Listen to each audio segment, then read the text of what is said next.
उर्मिला बहन, मैं तुम्हारा दोषी हूं। तुम्हें वन में ना ले जाकर मैंने जो भूल की है, उसके लिए मुझे क्षमा कर देना। मुझे पूर्ण विश्वास था मैं भैया राम और लक्ष्मण को अपने साथ अयोध्या वापस ले आऊंगा, परंतु मैं वहां हार गया। मांडवी ठीक कहती थी, तुम्हें एक बार लक्ष्मण से मिलाने का वही स्वर्णिम अवसर था, परंतु भावना के आवेश में मनुष्य की बुद्धि काम नहीं करती। मुझे क्षमा कर दो बहन, मुझे क्षमा कर दो। भैया, आप ऐसा कहकर मुझे लज्जित कर रहे हैं। आपके महान त्याग के आगे तो हमारे इन छोटे मोटे दुखों का कोई मोल ही नहीं है। इस समय यदि हम दुख करें तो आपके महान त्याग का परिहास होगा। फिर भी मेरी ओर से यदि आपको कभी ऐसा आभास हो तो मुझे अनजान बालिका समझकर क्षमा कर देना।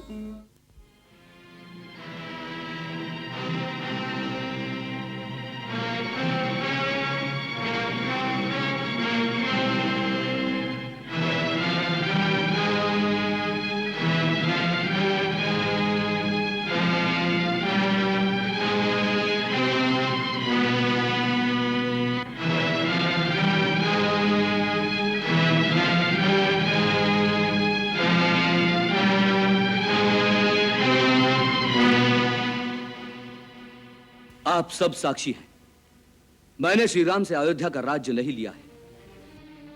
मैंने केवल ज्येष्ठ भ्राता की आज्ञा से शासन का कार्यभार संभालने का उत्तरदायित्व स्वीकार किया। आर्य सुमंत, सारे राज्य में घोषणा कर दी जाए, अयोध्या के राजा श्री राम है, परंतु वो पिता के दिए हुए वचन का पालन करने के कारण 14 वर्ष तक अयोध्या नहीं लौट सकेंगे। अतः इस अवधि में उनके प्रतीक स्वरूप उनकी चरण पादुकाएं इस राज सिंहासन पर विराजमान रहेंगी। आज से कौशल राज्य का राज्य चिन्ह भी यही होंगी। इनकी शरण में प्रजा उसी प्रकार निर्भय रहेगी जैसे श्री राम की चरण छाया में ही हो। राज्य के विधान और इस राज्य में रहने वाले हर प्राणी के धर्म की रक्षा उनका प्रथम सेवक भरत अपने प्राण देकर भी करेगा। अपने पूर्वजों की कीर्ति पताका चारों दिशाओं में फहराते हुए इस कौशल साम्राज्य की सीमाओं की रक्षा करना मेरा प्रथम धर्म होगा। समस्त मंत्रीगण और राज्य के कर्मचारियों से मेरा एक ही कहना है, राजा रामचंद्र की अनुपस्थिति में आपका उत्तरदायित्व दोगुना हो गया है। न्याय का पालन, धर्म की रक्षा और प्रजा की निस्वार्थ सेवा में कोई त्रुटि ना रहे।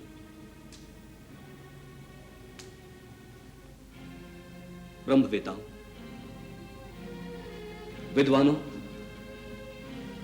और विचारकों से मेरा एक ही निहोरा है, राज्य और प्रजा के हित में जो भी परामर्श मुझे देना चाहे, छोटा बड़ा जो भी कार्य हो, संकोच त्याग करके मुझे वो कार्य करने की आज्ञा दे। मैं उसे शिरोधार्य करूंगा।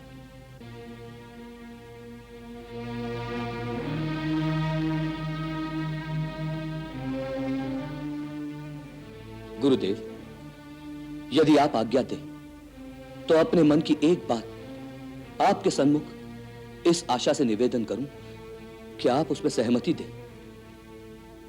कुमार भरत, तुम्हारे सद्विचारों को हम बड़े आदर से सुनते हैं, अतः वत्स तुम निसंकोच अपने मन की बात कहो। गुरुदेव, जिसका स्वामी वन में तिनकों की कुटिया में रहे, उसके सेवक को राजमहल में रहना नहीं सुहाता। इसलिए आज्ञा दें, मैं भी नगर से बाहर सरयू के किनारे नंदीग्राम में एक कुटिया बनाकर तपस्वियों की भांति रहूंगा। मेरे प्रभु धरती पर सोते हैं, मैं भी वहां एक गड्ढा खोदकर अपने स्वामी से नीचे के स्तर पर सोऊंगा। वहीं एक पादुका मंदिर बना के श्री राम की चरण पादुकाओं को सिंहासन पर सुसज्जित करके उनकी आज्ञा से ही राज्य का कार्यभार संभालूंगा। इसके लिए आज्ञा चाहता हूं।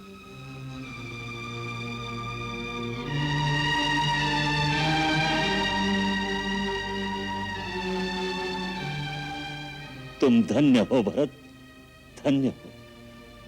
तुम्हें अपना कर्तव्य निर्धारित करने के लिए हमारी आज्ञा की आवश्यकता नहीं। तुम जो सोचोगे जो करोगे जगत में वही धर्म का सार माना जाएगा।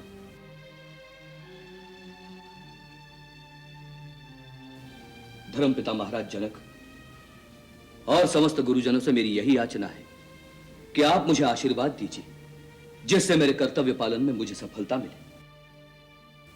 कुमार भरत, जैसे पर्वतों से नीचे की ओर बहता हुआ नदियों का समस्त जल सागर में एकत्रित हो जाता है, उसी प्रकार इस महान रघुकुल में उत्पन्न हुए तुम्हारे पूर्वजों के समस्त सुकृत, उनके पुण्य फल और सुंदर संस्कार सब तुम में एकत्रित हो गए हैं। तुम्हारा नाम इस संसार में अमर रहेगा। तुम जैसे महान मानव ही इस धरती पर धर्म का आधार हैं। तुम्हारे हाथों में अयोध्या सौंपकर अब मैं निश्चिंत होकर मिथिला जा सकूंगा। भगवान आशुतोष तुम्हारी रक्षा करें।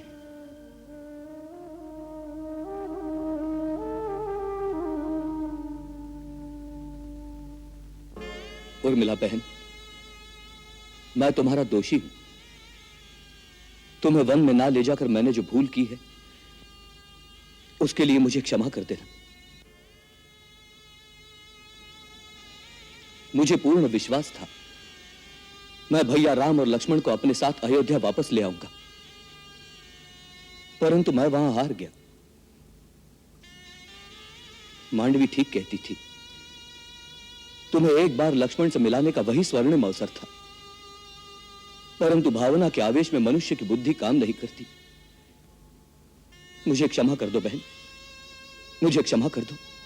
भैया, आप ऐसा कहकर मुझे लज्जित कर रहे हैं। आपके महान त्याग के आगे तो हमारे इन छोटे मोटे दुखों का कोई मोल ही नहीं है। इस समय यदि हम दुख करें तो आपके महान त्याग का परिहास होगा। फिर भी मेरी ओर से यदि आपको कभी ऐसा आभास हो तो मुझे अनजान बालिका समझकर क्षमा कर देना। तुम धन्य हो उर्मिला। मैं सीता भाभी की महानता का प्रतिबिंब तुम में देखता हूं। तुम्हारे माता पिता धन्य है बहन, तुम्हारे माता पिता धन्य है।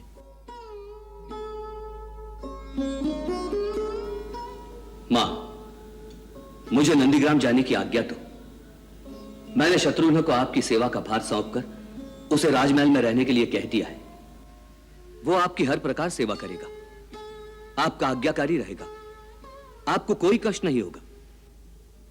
दो पुत्र तो वन के दुख भोग ही रहे हैं, अब तुम भी अपना जीवन कष्ट में बनाना चाहते हो वत्स? मुझे वहां कोई कष्ट नहीं होगा मां, केवल एक बात का दुख होगा। मैं अपने हाथों से आपके श्री चरणों की सेवा नहीं कर पाऊंगा, परंतु मेरा सेवक धर्म मुझे विवश कर रहा है। आप तो जानती हैं, सेवक का धर्म सबसे कठोर होता है। उसके लिए आपसे क्षमा मांगता हूं। तुम रघुवंश अपनी कर्तव्य परायणता में कितने निष्ठुर हो जाते हो। ठीक है, जो संकल्प तुमने किया है वो सफल करने में भगवान तुम्हारी सहायता करे।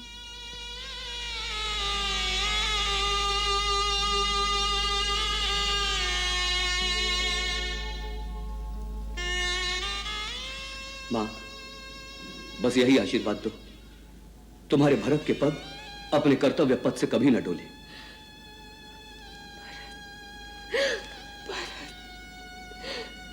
तुम्हारी सदा जय हो, सदा जय हो।